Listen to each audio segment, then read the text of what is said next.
people, what's up? What's good? Thank you all so very much for tuning in to the 3 Milli Podcast. I'm blessed to be your host, Caleb Smith. Thank you all so very much. If you haven't already, hit that notification bell, subscribe, do everything that you have to do to support this platform. Today's episode was amazing. We talked to my man, Mr. Issac Grace, the Millennial Home Builder. We talked about real estate, wholesaling, how to flip properties, how to renovate, how to invest your money, mentorship, building a team. Again, this platform is for young entrepreneurs. Tune in, gain some knowledge from this, and again, subscribe so you can stay up to date with all of our latest content. We appreciate you guys so much. Shout out to Issac as well for dropping this free information. Y'all, for most people, they charge for stuff like this. So the fact that Issac was able to drop these gems for free, take advantage of this. And during this time of the quarantine, find different ways to generate income, to make your movements be known. We appreciate you guys so much. Follow us on Instagram as well at 3millipod. Once again, hit that subscribe button and that notification bell. We appreciate you all so much. Let us know in the comments your favorite part about this conversation and who you would like to see us interview next. We truly appreciate you all. Much love. Good, man. I appreciate you coming to the platform. Thank you. Appreciate the opportunity. Anytime, man. Anytime. I was just scrolling on the gram, man. I saw your page. I was so impressed, man, to see somebody who's young in real estate. I found that very, very impressive, man. Starting off, how did you get started in this industry? How did you know about real estate? How did that start for you? Yes, sir. For me, I've been in the real estate industry 6 years. Well, August will make 6 years now. Wow. For me.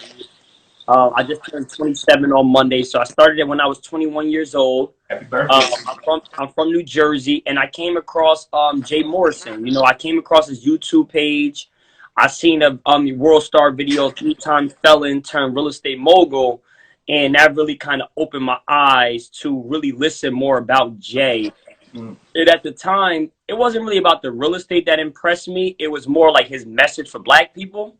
And in the Wake Up video, if you guys have ever watched the Wake Up video from Jay Morrison, he really talks about how Black people are in last place. Like, we out here walking around like our shit don't stink, excuse my language, but we out here really like in last place. We second-class citizens, but we in the clubs blowing all this money, we partying, we really losing the race of life. So that really opened my eyes up. I realized he had a real estate school. I realized he was making money in real estate. So I just said, okay, you know what? I need to follow this man here. And that's what got me into real estate. Got you, man. On your page, I've seen you break it down wholesale. That is like a buzzword right now for people who's trying to get into real estate at this time. Can you break down what exactly is wholesale? Yes. So wholesaling is a strategy that a real estate investor can use to make money in real estate, right? And typically what you're doing is you are being the middleman or woman in between a real estate transaction, right? So you're going to go out there and find a seller that may be distressed. They're willing to sell their property for a discount. Then you're able to turn around and sell that, not the property technically, sell your contract to an end buyer, which is an investor that's ready, willing, and able to pay for that property cash and close it. So to give you an example, let's just say you get a property under contract for $90,000 that's worth maybe $220,000. You know, you're able to determine that house may need $50,000, $60,000 because you got to do a roof, windows, siding, floors, kitchen. You got to do a whole renovation to the property to make it actually sell for $220,000.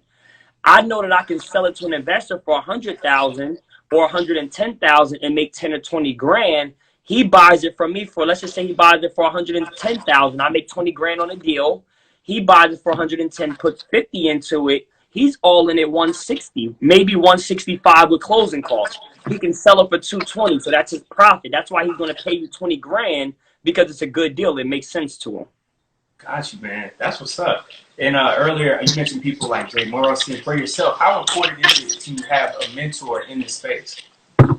Oh man, it's everything, man. I probably spent in my career 6 years, probably over $60,000 just on mentorship and education alone. So it's everything. It's everything. Got you, man. And when you first got started, when did you realize, like, yo, I'm actually onto something? When you first started getting deals and things like that. I would say, honestly, believe it or not, it took me a long time, but I would say around about mid-2017. I started in 2014. My previous life before real estate, I was in the streets. I was hustling, you know, single mother, grew up in, the hood. And, you know, I struggled for the beginning of my stages because I was always battling between, do I want to really do real estate or do I want to be in the streets, and I got all this extra stuff going on. So I struggled in the beginning because I wasn't 100% focused on it. But 2017 is when my life really changed. I went out and invested a lot of money into some big time guys. And they really helped me understand from a mindset standpoint and a business standpoint what it's going to take for me to go to the next level. Nice, nice. And speaking on focus, bro, for young people tuning in right now who could be in the same situation that you used to be in the streets, how important is it for us to have focus? Because I know that could be hard trying to transition from something that you're comfortable with to doing a brand new industry. So how important is focus? Focus is so important, man. It's so important. And it really comes down with your mindset, right? It's really what helps you focus better.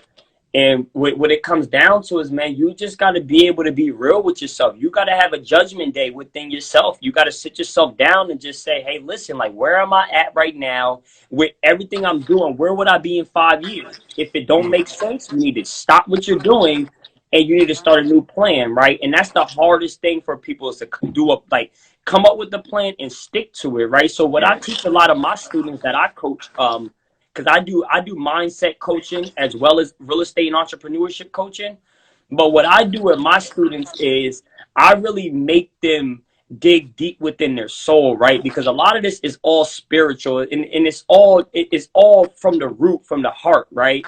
So I help people understand and build out what is your why, right? Like that's one, we hear that question a lot, right? But it can really go over your head if you don't really manifest it the right way. Like, what are your why? What are some letdowns that happen in life? What are some pains? What are some sorrows that happen in your life? Because we're going to use all of that, your why. Like if you got kids, if you want to give back to schools, if you want to change your hood, you from the south side of Chicago, you from the west side of Atlanta, we pull out them pains and them whys to keep us going every day because everybody going to get excited today about real estate, but in a week from now, you ain't going to be motivated about it no more. So why do you keep going, right? So it really comes down with training the mindset. You have to trick your mindset to change how it thinks because the way our mindsets naturally think is we go against change, right? We don't like change. We like comfort. So anytime you try to change, your emotions start to change and it makes you go back into what you're comfortable about. But you got to know how to break through that because over time, if you continue to press through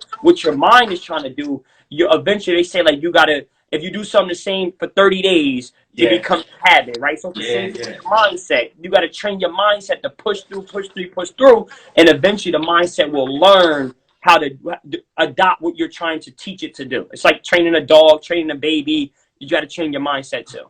Nice, man. And you were talking about coaching. What inspired you to actually give that game? Because most people, when they make it in certain industries, it's like, yo, I got the keys, but I ain't going to share it with nobody else. So what inspired you to actually change that?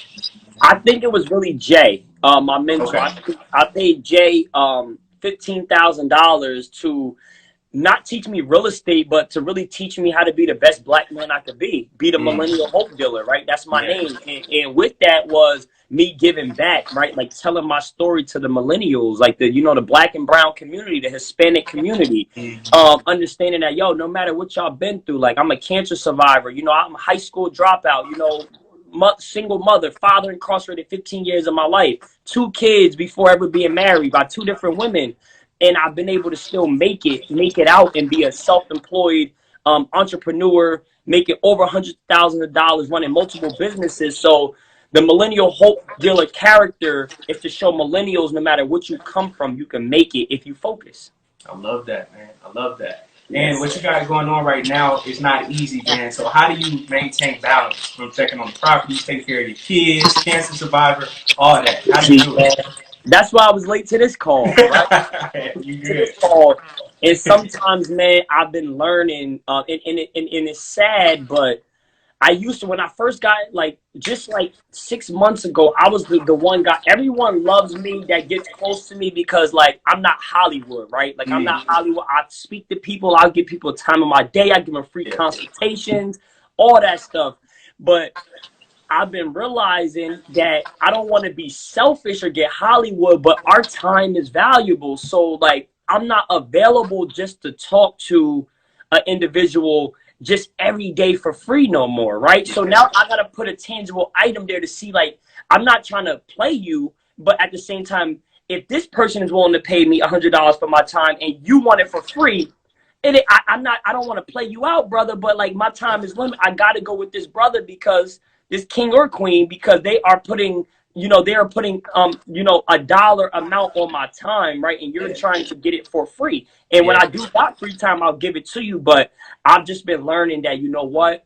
You gotta put something in front of a person and get the time wasters out your way. And bro, like you actually said something that I thought was very, very powerful of how you invested to get Jay's guidance, consultation, all that. And I think people don't really understand that, if you want to actually start something, you're going to have to invest in it. So how important is it for us, our age group, to realize the most valuable information and mentors, counseling that you'll need sometimes, that you have to invest your funds into that? Oh man, it's everything. I wouldn't be who I am today without the mentors that have, taught me what they taught me, from real estate to mindset to black empowerment. Like, before I ever ran across Jay Morrison, I didn't even know nothing about being black. Like, I come from a neighborhood where there's whites and blacks, right? And our school teachers are white. So in Black History Month and in history class, they not emphasizing on the power of Dr. Martin Luther King or what really happened to him, or they not emphasizing even my daughter. She's 6 years old and she's in first grade, and during this quarantine, I was helping her do her homework one day, and they were doing about Harriet Tubman, right? And as they were breaking it down at the end of it, they put, I forget exactly what it was, but I crossed it out and I made sure that they said the American government, right? Because they tried to make it seem like, I forget exactly what it said. I wish I had it in front of me, but they kind of dubbed down the fact that white America, the government, was the reason why she had to go to jail and couldn't get on that bus. Not because that was just the law. They said the law, right? I'm like, no, the government, white America, and like, I just want my kids to really understand, because they didn't teach us growing up in school really what happened or really what was going on. So I get that. And for yourself, what challenges do you face as a young black dude in real estate? And when you're breaking these deals, I know that they aren't expecting a young black dude who's intelligent, probably some white guys. So what challenges do you face when you walk into those meetings, those phone calls, things like that? Oh man, I face so much, man. There's times where like I get, like down on myself. Like, certainly being in my market here in New Jersey, there's a lot of racism here, and there's a lot of times I went on appointments with sellers and did a great job, very professional, on time, gave them a good number, built a good relationship with them, and literally another company that was white will come through and they'll sell the house to them. And I used to beat myself up about it, but I just started to realize, like, what God has for me is what God has for me. So I just stopped caring. And believe it or not, even with that, I've walked in houses with older white men that's been through every war in the world, and they love me to death, and they give me their property. So I say, you know what? I'm not going to blame the race. I'm just going to play my game. Like, if it's meant for me, it's meant for me. If the person don't want to sell it to me because I'm young and I'm black, so be it. Go sell it to whoever you want to sell it to. God has what he has for me regardless.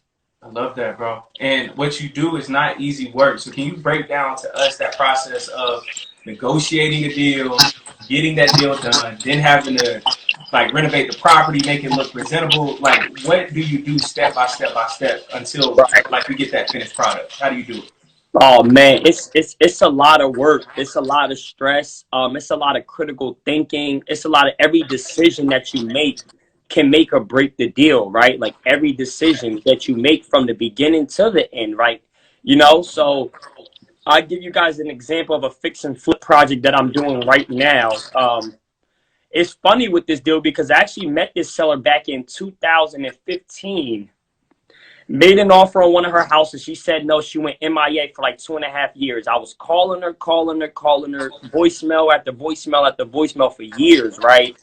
And then one day she popped up in my CRM, and my team gave her a call, and she finally answered, right? And when she answered, she said, no, I don't want to sell that house, but I have another one I want to get rid of. So she had a house right around the corner from that house that had a tenant in it for like 20 something years, very dirty, disgusting tenant, ruined her whole entire property. So We went under contract at 92,000. Over like 2.5, 3 weeks, I went through. The tenant didn't want to let us in the house because it was Thanksgiving. We didn't get to see it. I went through that. I had to start fighting with the tenant, begging her, send me pictures, please. Like, listen, I'm not here to bother you. I just need to see the house. Finally, after 3 weeks of begging, she sent us pictures. Then I had to renegotiate the seller from $92,000 to $80,000. That took me a week and a half, 2 weeks to do. And that's me getting on the phone with her, talking with her, trying to explain to her, sending her videos that the tenant is sending me, and really showing her that this house is really worse than you think it is. She eventually agreed. We signed the contract. Then we went another 4 or 5 weeks before closing because the tenant did not want to let the inspector in the house. Then the tenant started cleaning out the house. We got a fine on the property. Then we had to pay that. Then the tenant didn't even want to pay the rent for the last month. I gave the seller the money for the rent so we can keep the deal alive. Then I had to give the tenant $4,000 to leave the house so that I can buy this house. So I literally paid $86,000 just to get the house. So we finally got it, right? And then we started working on it. So we had to gut the entire property out. We've been finishing up. We about 60 to 80 days into the project now. They're putting the windows in, and we're doing the final permits, and we're down to the wire on that. But the beautiful thing about that entire process was that we're all in the project for about $160,000. We bought it for $86,000, put about $75,000 into it. And we got 5 full offer action prices at $220,000. So, it's a lot of work. It was a headache, but the reward at the end is sweet. Yeah, I get that. And bro, you're exposed to a lot of money when you break those deals and things like that. And I think for entrepreneurs, it's so important to know how to balance income, how to invest it. So if you make a lot of money, what do you usually do with it? Do you say, hey, I should break like 50% towards the business? Like, how do you break that down when it comes to saving it, investing it, all that good stuff? So, what I recommend for new entrepreneurs is, like, at this point here, I don't really have a salary, to be honest. I don't really pay myself no money. Typically what I do is I just keep all my money in, and I'm always figuring out how can I reinvest it for growth right now, because I can always write off an investment in terms of like a business expense, right? So typically what I would do is like sometimes, let's just say I do like a wholesale deal, right? Like where I just got like a check and I need $10,000, right? I'm going to obviously, put 60% of it to the side for marketing and taxes, and then maybe I'll take the rest of it, right? Like sometimes I will pay myself, but lately, like I have not really been paying myself because I'm looking for growth. I'm really looking to take all my money and before the year is over, reinvest it. So I don't, like I don't mind making $400,000 or $500,000 for a year and spending $400,000 in expenses, like paying out team members, paying out for marketing, getting a new mentor, traveling. So I spend $20,000 a year on just traveling because I just travel a lot and I go to a lot of events, I network. But going into this year, but maybe next year, I plan to put myself on like a like a salary base. And I have a goal going into like 2023 to pretty much be able to make $1 million in profit. So that's why right now I'm trying to get in the habit of just being frugal. Like, I don't need much. I don't need to go and buy a car. I did this in my career. Like I was making a bunch of money a year or two ago. And I was, just spending. I was traveling, buying all this designer stuff and all this stuff. Got hit with a big tax bill. Went financially broke within the last year, learned a lot about that experience. And now I'm just like, you know what? I got it back. And I just want to make sure that I build it up the right way this time. And bro, how important is it for entrepreneurs to have a team? Because what you do a great job, but I know that like it's nearly impossible trying to do it all by yourself. So how important is it to have a team, and how do you know, hey, I should have this person on my team? Right, that's a beautiful question, and I think team is everything, man. I think team is very tricky too with building a team. I was actually speaking about this with my group earlier today. Because you can't want to build a team unless you're a leader, right? Because if you bring a team on and you don't have no leadership, then, you're really just wasting your time and wasting other people's time, right? So one, you got to look at yourself to see, do you even have the traits of leadership? One book I would recommend everyone to read is The 21 Irrefutable Laws of Leadership by John C. Maxwell, right? So that would give you a solid understanding of what leadership is, some of the laws in leadership. And that was what that's what, when I read that book, I realized that I was a natural born leader, because I had a lot of some of the laws that were naturally in the book I seen that I followed. So having a team is very, very important, because without my team, I wouldn't be able to even make this call, because I got to hand off assignments that I need to do to someone else so that I can tend and do some of the things to grow my brand, things like that. So having a team is very important, because you're able to get more done in a day. You're able to grow. You're able to go on a journey with a group of like-minded individuals with memories and things that money can't buy.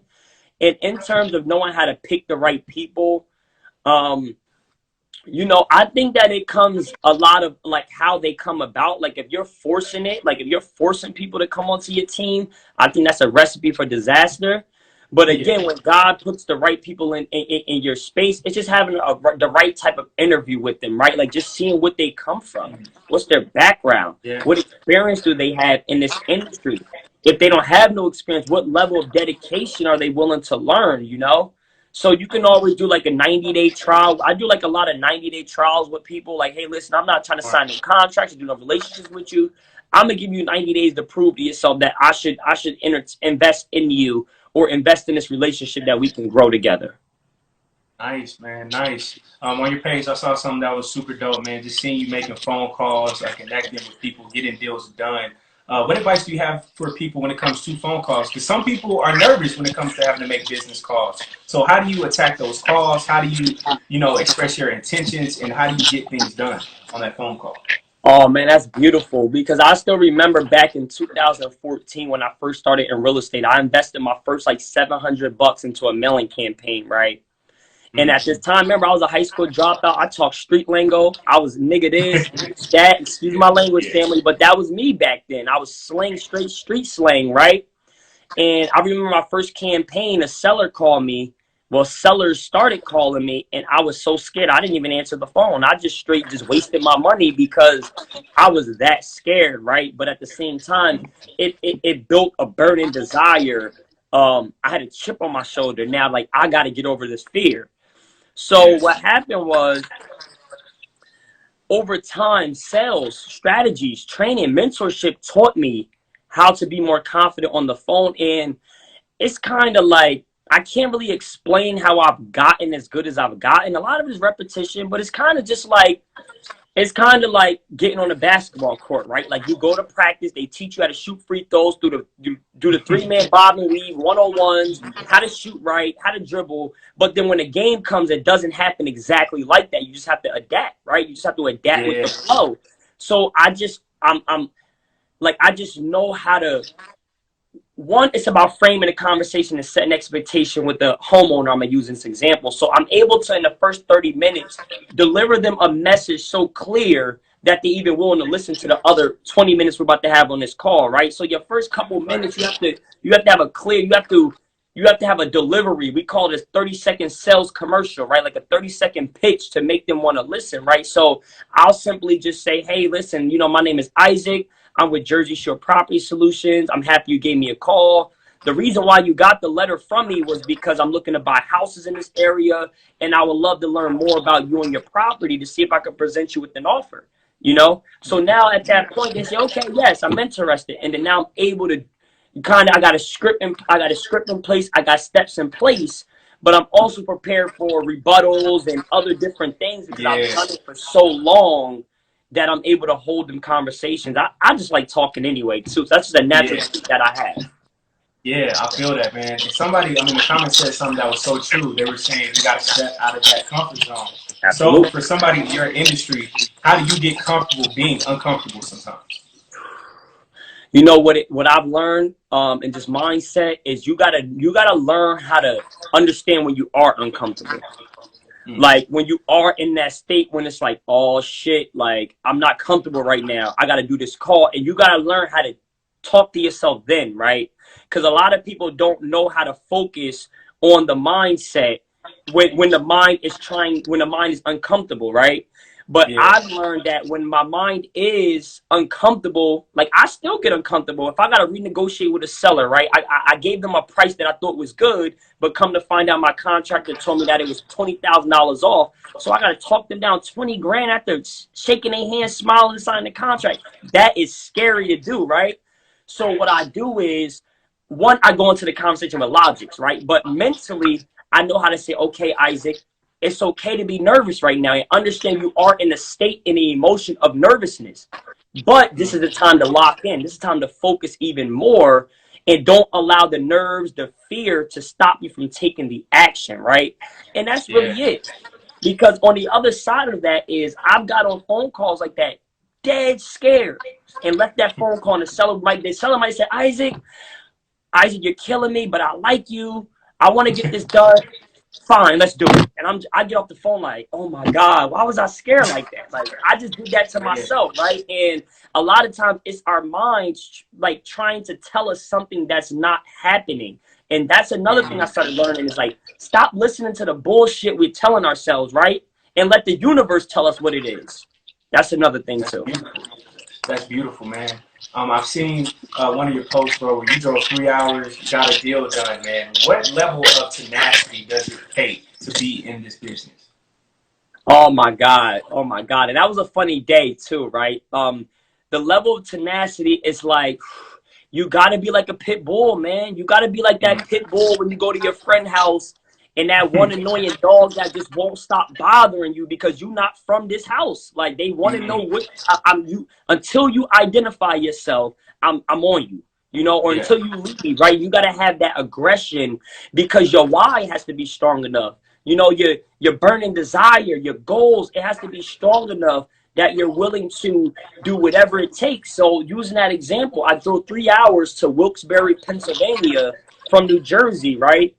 And I had this seller, and I ultimately we had verbally agreed on some prices over the phone, and then he said, okay, well, come out and see the house, right? So in my mind, I'm saying, okay, well, this is a 3 hour drive, 3 hours back. So I got 6 hours driving. I'll probably be there for an hour. This is about an 8 or 9 hour day. So I'm not going there just to shake hands and kiss babies. Like I'm here for business, right? So it's so funny because I walked through the property. And this is going back to mindset, this part I'm going to talk to you guys about. I walked through the property. I did everything I needed to do. I said, all right, Mr. Seller, I'm good to go. You can close the doors up. He had his 2 kids with him. So as I'm sitting there and I'm like, okay, I'm outside the house. I'm like, okay. I'm watching him walk to his car and I'm watching the kids lock up the door, right? And again, now my mind is talking to me. Like I stepped out my body and it's like my body said, what you gonna do? You about to let this man go home? You about to drive back 3 hours and not at least talk about numbers? Mind you, my team get in the car thinking we going home. Everybody just like, all right, well, I felt like I was the only one that was like, F that. We not leaving here without talking numbers. So I said, hey, Mr. Sat, his name was Sat. So I said, hey, Mr. Sat, and I walked over there and talked to him. And I was like, yo, Mr. Sat, you know, I know we came in to talk numbers, and that's when we got there. Boom, signed the contract, done that quick. So, I mean, you just got to put it in your mind, right? And if I didn't put it in my mind, I probably would have just gotten in the car and left.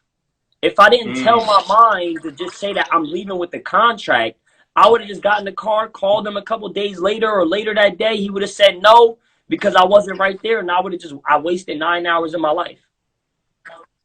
Wow, bro.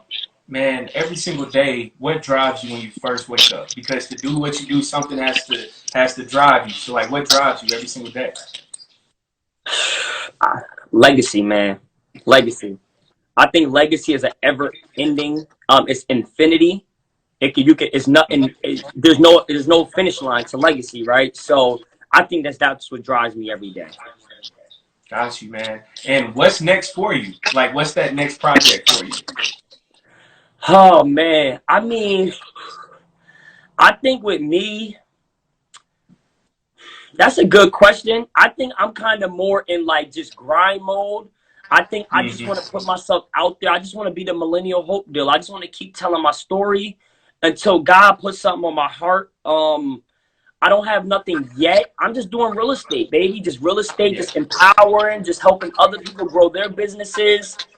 And that's just really what I want to be, the millennial trailblazer, the millennial hope dealer. So I'm trying to bring that character to life and promote other people to be millennial hope dealers as well. So that's where I am, just bringing the millennial hope dealer theme to light for our Black and brown, like Latino communities, to go out there and use your stories. Because I hear so many people's stories. I'm just like, yo, your story is amazing. Yo, you got to go be successful and get it out here to more and more people. And if we as from a collective effort are bold enough to get out of our previous lives, right? Like, you know, we got people on the streets hustling. We got strippers. We got people scammers. We got, you know, people that was robbing people. Like, if all these people can come together and get their lives together and tell their stories, it's going to help the younger generations and the younger generations. So my job is to be, you know, the Malcolm X of the millennials in a way. You know, just go ahead and just keep on pushing and just letting my story help people. And that's pretty much it. I feel that, bro. And in the comments, this man, people saying, "Hey, I want to get in this industry." So for people who want to get into real estate, even after this live, what words of advice do you have for them, and what do they need to expect going into it? Oh man, I think the way I could sum it up is real estate is it's a simple business, it's a simple process. It's just not easy. It's just not easy to get it done from A to Z. You know, there's a lot of things that happen in between it. But if your will is strong enough, you know, you built your mindset up right, and you burnt the ships, you can get it done. You can certainly get it done. Thank you all for tuning in to this latest episode of our Millennial Masterclass series. Before we head out, you got to hit that subscribe button and that notification bell. And again, comment who you would like to see us interview next, and also your favorite part about this interview. We appreciate you all so much. Share this to a friend. Share this conversation. Once again, my name is Caleb Smith. Blessed to be your host of the 3 Milli Podcast. We appreciate you all so much, and we're just getting started. And look, your dreams, they're about to come true. Keep tapping in, and we're just getting started. Much love. Peace.